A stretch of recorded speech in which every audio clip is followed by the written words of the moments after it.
අපි දීර්ඝ කාලයක් මේ මැයි දිනේ සමරලා තිබෙනවා.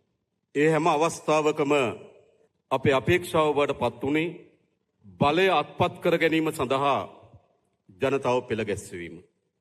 අද අප පළමු වතාවට බලය අත්පත් කරගෙන මේ රට ගොඩනැගීම සඳහා ජනතාව පෙළගස්සන මහා රැළිය පවත්වනවා. අද දේශපාලන ව්‍යාපාරයක් හැටියට පවතින්නේ ජාතික ජනබලවේගය විතරයි. මේ රටේ අනාගතය, මේ රටේ ජනතාවගේ අනාගතය මුළුමනින්ම රඳා පවතින්නේ ජාතික ජනබලවේගයේ අත බව අපි කවුරුත් තේරුම් ගත යුතුයි. අනෙක් කිසිවක් තවදුරටත් දේශපාලන ව්‍යාපාර නොවේ. ඒවා සුම්බුන් ගොඩක් මතක තබන්න. නමුත් තනින් තන හඬවල් ඇසෙනවා.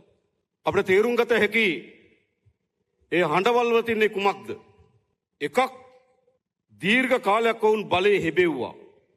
එතනින් නොනවති තමන්ගේ බලය තමන්ගේ පරම්පරාවට බලසිතියම එළලා තිබුණා.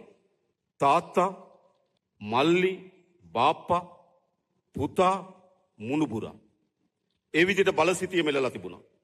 තාත්තා, අම්මා, දියණිය. ඒ විදිහට බලසිතියම එළලා තිබුණා. මාමා, බෑන බලසිතියම එළලා තිබුණා.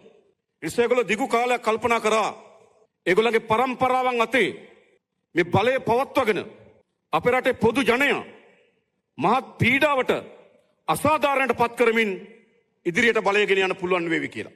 හැබැයි පෞගේ සැප්තැම්බර් මාසේ 21 වෙනිදා මේ රටේ ජනතාව ඉතාමත් නිර්භීත තීන්දුවක් ගත්තා. ඒ තීන්දුව තමයි පරම්පරා ගණනාවක් ඉදිරියට එළලා තිබුණු බලසිතියම මුළුමනින්ම අකුලලා පොදු ජනතාව අතට බලය මාරු කරන්න මේ රටේ ජනතාව සමත් වුණා.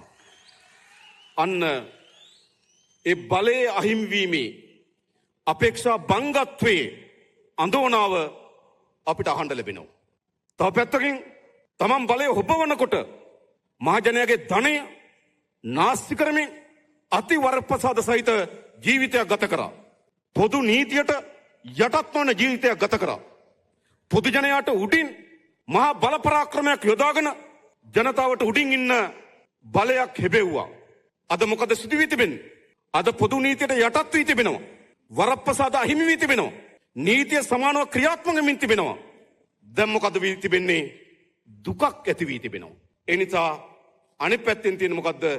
වේදනාවේ අඳුනාව. තව පැත්තකින් තියෙන මොකද්ද? ඒගොල්ලෝ දන්නවා අපරාධ කරපු ප්‍රමාණය අපිට වඩා. ඒගොල්ලෝ දන්නවා වංචා කරපු ප්‍රමාණය අපිට වඩා. එනිසා මොකද සිදු වී තිබෙන්නේ? ඒගොල්ලෝ දන්නවා වංචා දූෂණයේ යෙදුණු ප්‍රමාණය, අපරාධයේ යෙදුණු ප්‍රමාණය. ඒ වගේම ඒගොල්ලෝ දන්නවා අපි කවුද කියලා. මතක තියාගන්න. හොඳද? ඒගොල්ලෝ ඒගොල්ලන්ගේ අපරාධයේ ප්‍රමාණය දන්න තරමටම ඒගොල්ලෝ දන්නවා අපි කවුද කියලා. දන්නවනේ. ඒ නිසා භීතියේ අඳුනාව තියෙනවා. භීතියේ අඳුනාව. සද මොකද්ද දේශපාලනේ අනිප්පස තිබෙන්නේ? අපේක්ෂා බංගත්වයේ වේදනාව, වරප්‍රසාද අහිමිවීමේ අඳෝනාව, භීතියේ තැතිගැන්ම. එනිසා තවදුරටත් දේශපාලන ව්‍යාපාර නැහැ. ඒවා නිකන් වැල් බයිලා කණ්ඩායම් මත වැල් බයිලා. එහෙම නෙවෙයිද?